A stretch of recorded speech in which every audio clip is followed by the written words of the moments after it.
Assalamualaikum warahmatullahi wabarakatuh. Perkenalkan, nama saya Muhammad Lukman Hanafi. Di sini saya mewakili kelompok 1 kelas T4A untuk bisa menyampaikan pembukaan dari presentasi yang akan kelompok kami sampaikan mengenai The History of Telecommunication atau sejarah dari telekomunikasi. Sebelumnya kelompok kami terdiri dari 4 anggota, di mana yang pertama ada Adela Daneta, kemudian Amanda Sabrina Syahreni, Lintang Seherizkia, dan saya Muhammad Lukman Hanafi. Untuk itu mungkin langsung saja ke materi. Di sini di awal materi disebutkan bahwasannya ada 2,4 miliar pengguna radio di hampir 200 negara di seluruh dunia. Kemudian ada 822 juta saluran telepon utama atau telepon kabel yang ini digunakan juga di seluruh dunia. Dan kemudian ada 1,4 miliar penerima televisi juga di seluruh dunia, dan dengan 16.300.000 perkiraan jumlah komputer host atau pengguna komputer di internet. Ini adalah data yang dihimpun oleh UNESCO, namun pada tahun 1997. Nah, ini kemudian menunjukkan suatu tren teknologi yang sangat berkembang pesat dengan fakta-fakta data-data yang terlampir. Ini menunjukkan perkembangan teknologi telekomunikasi seperti halnya radio, dan kemudian telepon, dan teknologi broadcasting seperti televisi, dan mulai beralih ke penggunaan komputer host di internet. Dan ini kemudian disclaimer lagi, ini adalah data tahun 1997 yang jika dikomparasi dengan sekarang tentunya akan data-data ini akan berkembang sangat pesat dan nilai-nilainya pun akan sangat banyak. Nah, jika kita menilik kembali ke sejarah telekomunikasi seperti judul presentasi yang saya sampaikan tadi, telekomunikasi di sini perkembangannya memang dari isu sosial tentang kebutuhan manusia untuk bisa bertukar informasi secara cepat. Nah, di sini di slide kedua, kelompok kami menampilkan telecommunication before the electric telegraph, di mana nantinya ada poin-poin yang akan disebutkan. Yang pertama adalah metode klasik. Nah, ini adalah metode klasik yang digunakan untuk bisa menyampaikan satu informasi ke antara titik satu dengan titik yang lain, di mana pada poin 1 di situ adalah kuda yang berlari kencang dan merpati pos. Yang dimaksud di sini adalah penyampaian informasi dari satu manusia ke manusia yang lain, atau dari individu satu ke individu yang lain, atau dari titik satu ke titik yang lain. Ini masih bergantung pada kuda dan juga merpati pos. Nah, ini mungkin terjadi ketika jauh sebelum ditemukannya listrik, yang kemudian di sana masih ada unsur-unsur klasik atau unsur-unsur belum adanya perkembangan teknologi, sehingga masih menggunakan alam, ataupun di sini contohnya adalah hewan seperti itu, untuk bisa menyampaikan informasi dari titik satu ke titik yang lain. Nah, kemudian dari poin 1 itu metode klasik, ada perkembangan di poin kedua seperti yang sudah disampaikan di sini, adalah sinyal visual jarak jauh, di mana semapur, mungkin teman-teman kalau pernah dapat materi kepramukaan ataupun ya sepertinya kebanyakan di kepramukaan itu ada semapur, dan satunya ada sandi Morse mungkin.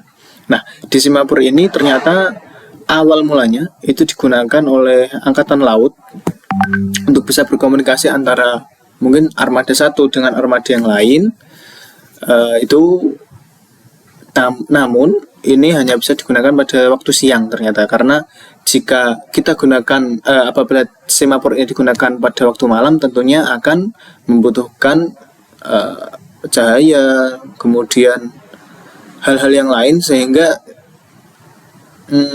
gerakan-gerakan semapur atau kode-kode sandi yang disampaikan dari pengirim ke penerima itu bisa disampaikan dengan baik.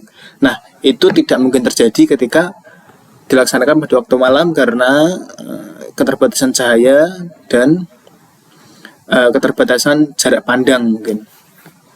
Nah, selain semapur, di poin kedua ini juga ada mercusuar. Mercusuar itu seperti kayak menara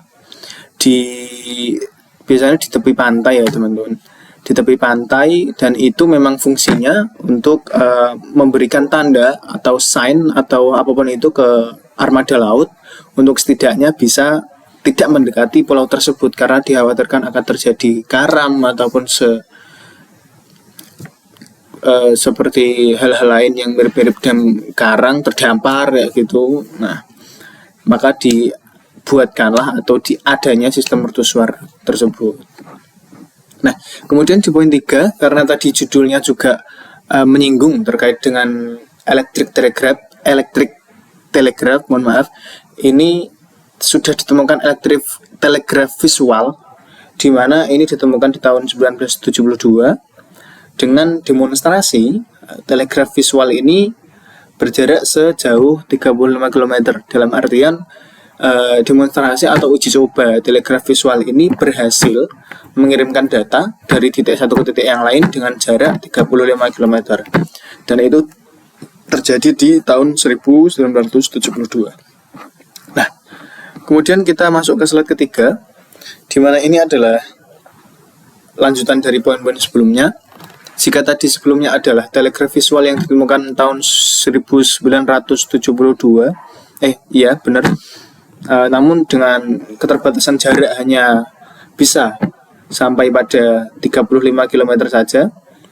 Nah, di poin keempat ini pengembangan di 3 tahun kemudian, yakni di tahun 1975, uji coba telegram visual kembali diuji coba di sini dilakukan di Inggris, yakni tepatnya di kota London dan juga Plymouth, di mana jarak antara kedua kota ini adalah 800 km. Nah, dari pengembangan sistem telegraf visual tersebut ternyata hasilnya sangat pesat, karena jika kita lihat di sini adalah uji coba telegraf tersebut mampu menempuh jarak sejauh 800 km pulang pergi. Dalam artian jika ditotal berarti adalah 800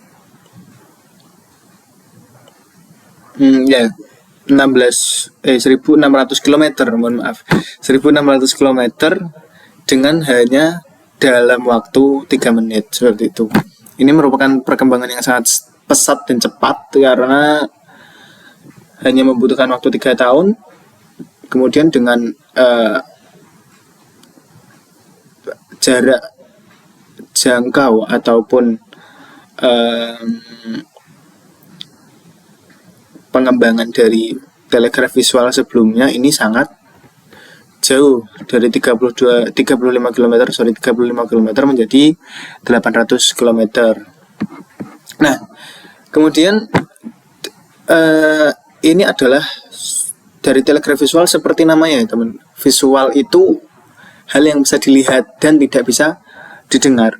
Kemudian ada pengembangan di poin kelima, di sini komunikasi audible atau komunikasi yang bisa didengar, di mana di hutan-hutan Afrika, di benua Afrika terdapat drum bicara yang digunakan oleh suku satu dengan suku yang lain, ataupun desa satu dengan desa yang lain, ataupun orang satu dengan orang yang lain. Ini mengandalkan komunikasi via suara. Jadi penggunaan, kalau sebelumnya kan semapur, kalau sebelum tadi yang sudah sampaikan adalah semapur, kemudian mercusuar, dan ada telegraf visual 1 dan 2. di sini adalah pengembangan teknologi komunikasi dengan perantara dengan audio, bukan dengan visual. Nah, ini ternyata sudah ada di Afrika sebelumnya dengan cara pembunyian bunyi drum antara desa satu dengan desa yang lain. Nah, namun seperti tentunya ada kelemahan-kelemahan, salah satunya adalah kerentanan kesalahan operator yang menyampaikan pesan dari titik satu ke titik yang lain itu belum tentu sesuai dengan apa yang dikirimkan. Misal contoh dari titik satu ingin mengirimkan ke titik 3, tentunya ini dibutuhkan titik 2 untuk bisa menyampaikan ke titik 3. Namun belum tentu informasi yang ingin disampaikan oleh titik 1 ini bisa tersampaikan sepenuhnya ke titik 3 ketika dibutuhkan ada titik 2 di tengah-tengah. Nah, ini menjadi satu kelemahan dari komunikasi audible ini sendiri. Nah, kemudian dari beberapa poin tadi, poin 1 sampai 5 di sini adalah tadi yang saya sebutkan adalah telekomunikasi sebelum adanya telegraf elektrik. Nah, kemudian di sini terjadi titik balik ketika adanya penemuan elektrik telegraf, di mana ada 2 penemuan, yakni Gauss dan Weber di tahun 1833, di mana penggunaan listrik pertama yang praktis untuk komunikasi dilakukan oleh Carl Friedrich Gauss dan Wilhelm Weber dari Universitas Göttingen yang menghubungkan Institut Fisika dengan Observatorium Astronomi dengan jarak 1 km menggunakan kumpulan induksi dan juga galvanometer cermin. Nah, kemudian dari penemuan Gauss dan Weber tersebut ada pengembangan kemudian di 4 tahun setelahnya oleh Wheatstone dan Cooke, di mana sistem ini terdiri dari kumparan dan jarum magnetik yang berbelok untuk menunjukkan huruf alfabet yang dicatat pada papan. Nah, penggunaan praktis pertama sistem ini adalah di sepanjang rel kereta api antara stasiun Euston dan Chalk Farm di London yang berjarak 2,5 km yang kemudian ditingkatkan menjadi skema pengkodean yang mengurangi perangkat keras menjadi hanya 1 kumparan dan 1 jarum. Ini merupakan satu titik balik yang sangat pesat, karena dari sejarah komunikasi sebelumnya bisa di-upgrade atau bisa dikembangkan atau bisa ditemukan penemuan-penemuan setelahnya, sehingga nantinya bisa dikembangkan lagi sampai teknologi telekomunikasi yang bisa kita rasakan sekarang, seperti itu. Ya, mungkin itu yang bisa saya sampaikan. Selanjutnya akan dilanjutkan oleh teman saya. Terima kasih.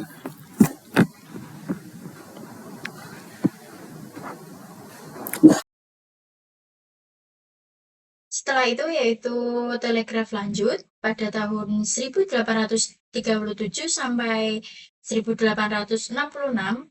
Penyempurnaan sistem telegraf dikembangkan oleh Wheatstone dan Cooke dengan sistem jarum magnetik. Lalu disederhanakan lagi menjadi 2 kabel dan 1 jarum yang lebih praktis untuk jaringan yang lebih luas. Lalu inovasi Samuel Morse. Penyempurnaan ini secara besar-besaran dilakukan oleh Samuel Morse dengan memperkenalkan relay pada gambar 1.1. Ketika Morse key ditekan, arus listrik kecil akan mengalir melalui kumparan elektromagnet pada relay. Arus kecil ini mengaktifkan elektromagnet sehingga menarik tuas logam dan menutup rangkaian kedua. Rangkaian kedua ini memiliki sumber daya atau baterai sendiri dengan arus yang lebih kuat. Arus kuat ini kemudian dikirim kembali ke jalur telegraf berikutnya atau ke alat penerima. Proses ini dapat diulang di beberapa titik sepanjang jalur komunikasi. Dengan relay ini, sinyal dapat menjangkau ribuan kilometer. Lalu mengganti indikator visual dengan sinyal audio untuk memudahkan operator dan mengembangkan kode Morse. Sistem pengodean ini lebih efisien berdasarkan frekuensi huruf. Lalu revolusi kabel global. Pada tahun 1851 terpasang kabel dari Inggris sampai Prancis.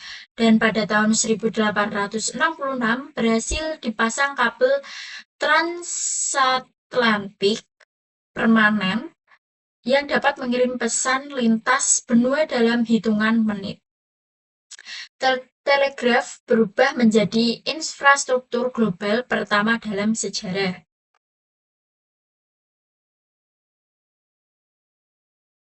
Lalu kita lanjut ke mesin faksimili. Pada tahun 1843, Alexander Bain menciptakan chemical telegraph, cikal bakal mesin faksimili yang mampu mengirim pola garis.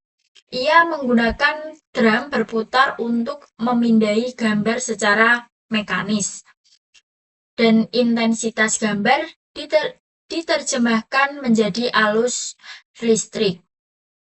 Lalu pada tahun 1848 sampai 1850, Frederick Maxwell memperbaiki sistem, yaitu dengan mengembangkan metode pemindaian lebih stabil, lalu menggunakan dua drum mengirim dan menerima yang berputar secara sinkron, membuat prinsip faksimal ini semakin jelas, yaitu dengan scan, kirim, lalu cetak ulang.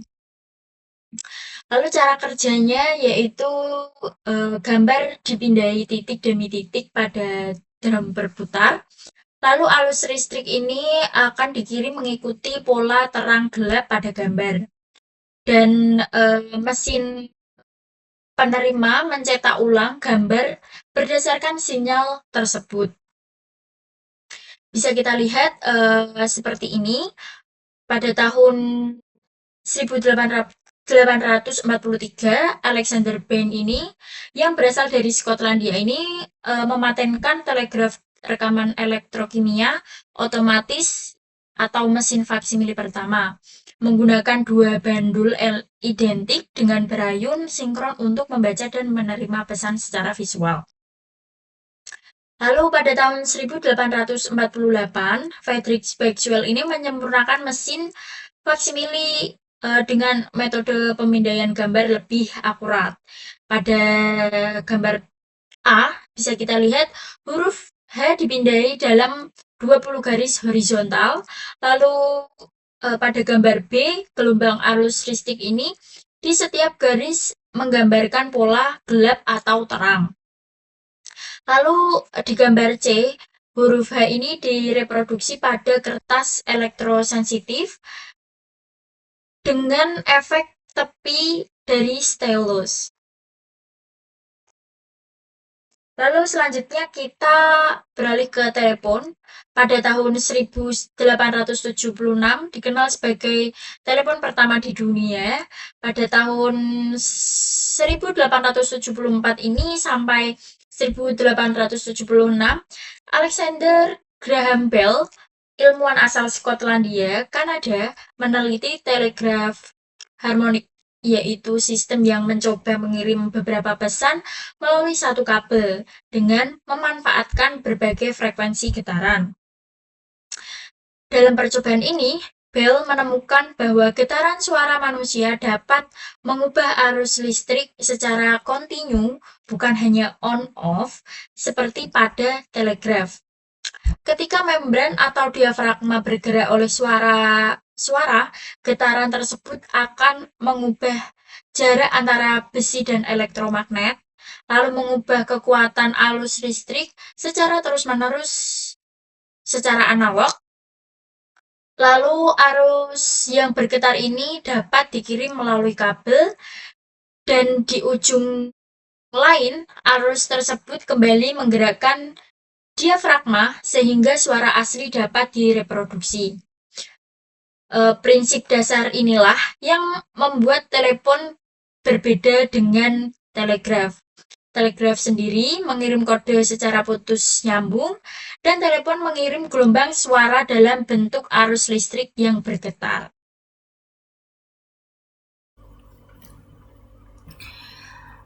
Selanjutnya adalah telepon otomatis dan keamanan telekomunikasi. Untuk pengembangan yang pertama, masalah awal telepon yaitu masih menggunakan kabel.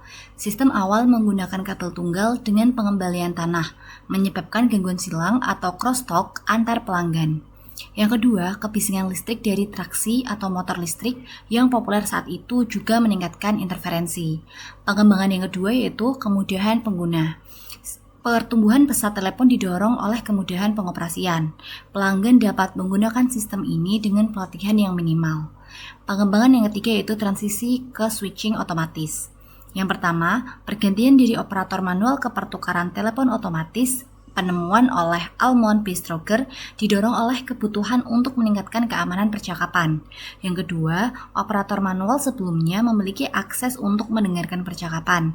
Yang ketiga, pertukaran otomatis ini juga menjadi salah satu contoh awal mesin menggantikan peran manusia.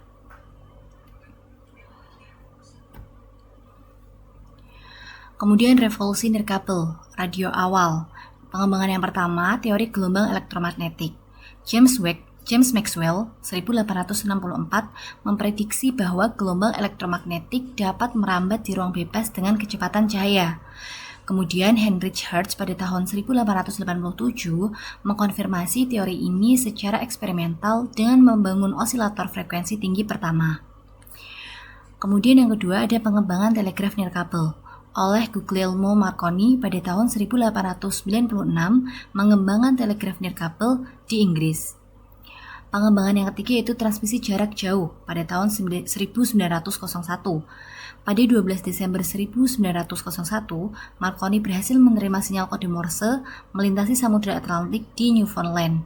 Keberhasilan ini membungkam banyak pihak skeptis yang berpikir kelengkungan bumi akan menghalangi transmisi radio. Kemudian fondasi elektronik untuk radio. Penemuan pertama yaitu dioda oleh Sir John Ambrose Fleming 1904. Perangkat elektronik pertama yaitu dioda ditemukan oleh Fleming saat meneliti efek Edison, yaitu akumulasi endapan gelap pada bola lampu. Yang kedua, dioda memungkinkan arus mengalir dalam satu arah, yaitu dari potensial positif ke negatif. Yang ketiga, dioda segera digunakan dalam deteksi sinyal. Kemudian penemuan selanjutnya yaitu penemuan triode oleh Lee De Forest. De Forest menambahkan sebuah grid atau kisi platinum ke dalam perangkat dioda. Dengan menerapkan tegangan pada grid, ia dapat mengontrol arus yang mengalir melalui dioda, kemudian menciptakan triode. Triode merupakan elemen vital dalam pengembangan amplifier dan osilator untuk teknologi radio modern. Kemudian televisi dan evolusi bandwidth. Prinsip dasar transmisi gambar yang diterapkan oleh Casely meliputi pemindaian atau membagi gambar menjadi elemen, kemudian kuantisasi atau mengkodekan kecerahan, dan sinkronisasi antar pemancar dan penerima. Yang kedua, televisi mekanis oleh Paul Nipkow pada tahun 1884 mematenkan cakram Nipkow yang menggunakan lubang spiral untuk pemindaian gambar secara serial. Skema ini baru praktis pada tahun 1927 setelah penemuan komponen-komponen elektronik. Yang ketiga, televisi elektronik. Sekitar tahun 1930, Zworykin atau yang ketiga, televisi elektronik. Sekitar tahun 1930-an, Zworykin, Iconoscope, dan Farnsworth Image Detector menemukan tabung kamera elektronik yang menghilangkan semua bagian bergerak dari sistem pemindaian televisi. Kemudian yang keempat ada evolusi bandwidth atau kapasitas. Kabel twist pair atau saluran telepon biasa memiliki bandwidth sekitar 4 kHz. Kabel koaksial dengan jaringan microwave darat atau satelit meningkatkan bandwidth atau kapasitas saluran secara signifikan, yaitu koaksial hingga sekitar 1 GHz. Yang ketiga, serat optik memperluas kapasitas kerentang cahaya tampak dengan kecepatan 1 kali 10 pangkat 12 Hz. Memungkinkan satu serat membawa hingga 300 miliar saluran telepon secara bersamaan.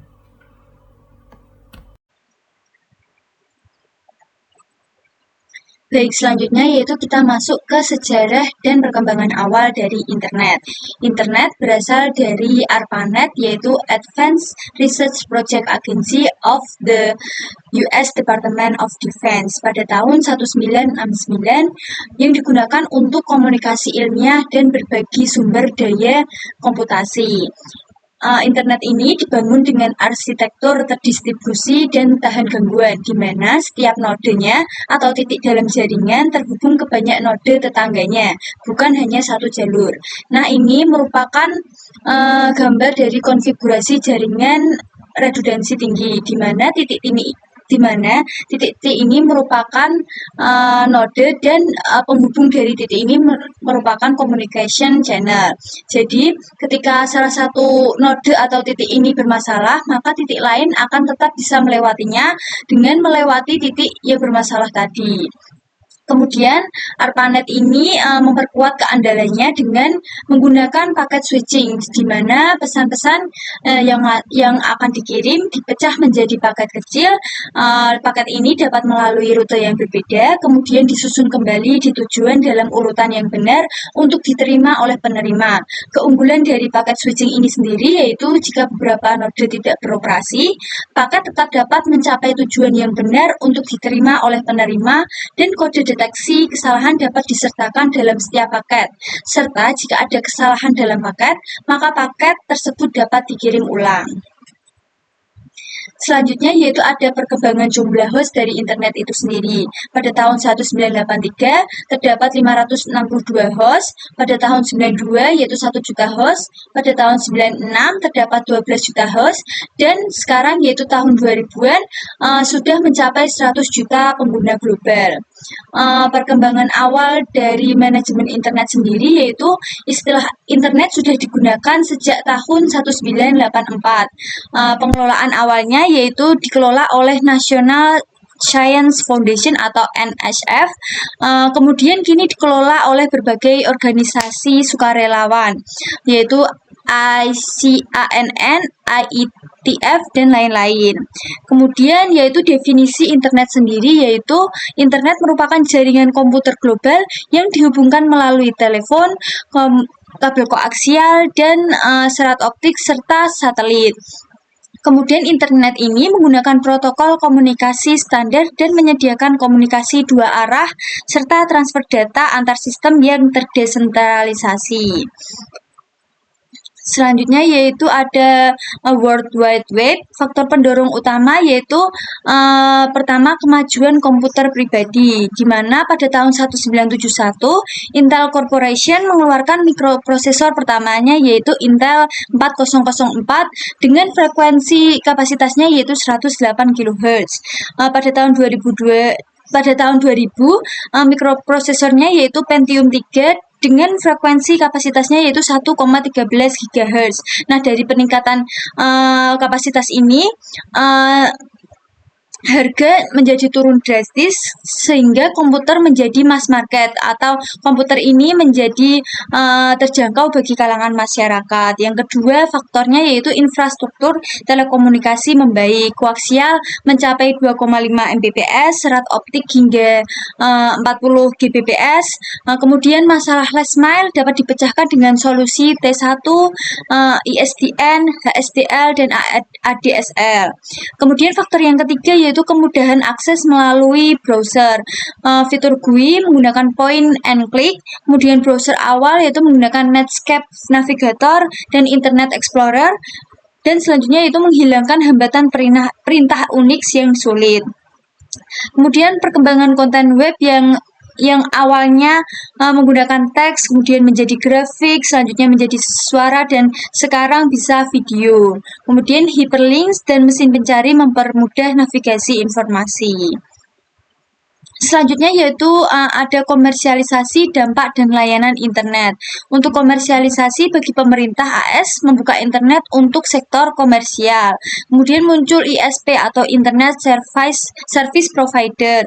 Selanjutnya yaitu FCC pada tahun 1998 dengan tarif suara dan data disamakan ini menjadi internet.